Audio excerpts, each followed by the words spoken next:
Votre enfant se met en crise et ça vous met presque en crise vous aussi. Vous savez que crier n'est pas la bonne solution, mais c'est super difficile de rester calme quand vous voyez votre enfant taper, crier ou rouler par terre. Aujourd'hui, je vais vous aider à finalement casser ce schéma et à adopter une posture de calme auprès de votre enfant quand il est en crise.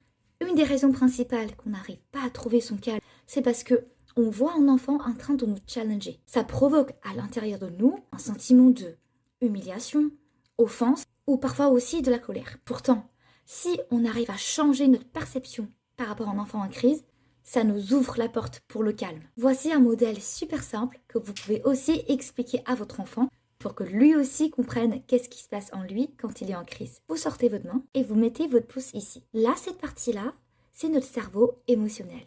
C'est la partie du cerveau qui raisonne pas, mais qui ressent. Et ici, c'est la partie cortex préfrontal. C'est la partie logique du cerveau qui raisonne, qui régule et qui réfléchit. Quand un enfant est en crise, son cerveau logique se déconnecte de son cerveau émotionnel. Et pendant ce petit moment, lui, il n'est pas du tout disponible pour écouter quoi que ce soit. Donc de lui dire « calme-toi tout de suite ». Pourquoi tu fais ça?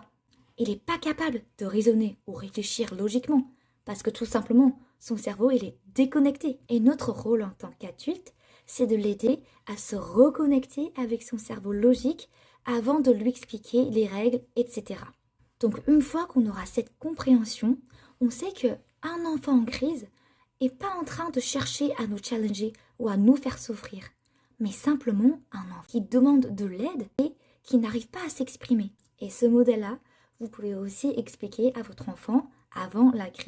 Comme ça, la prochaine fois, quand votre enfant se sent qu'il n'arrive pas à se contrôler, et il pourrait vous faire ça pour vous signaler que « Maman, papa, j'ai besoin d'aide. Est-ce que tu peux m'aider à me calmer, à m'apaiser ?» Et avec ce simple changement de regard, vous allez pouvoir vous calmer beaucoup plus rapidement. Vous voulez retrouver la sérénité en famille? Suivez-moi, je vous partagerai plein de techniques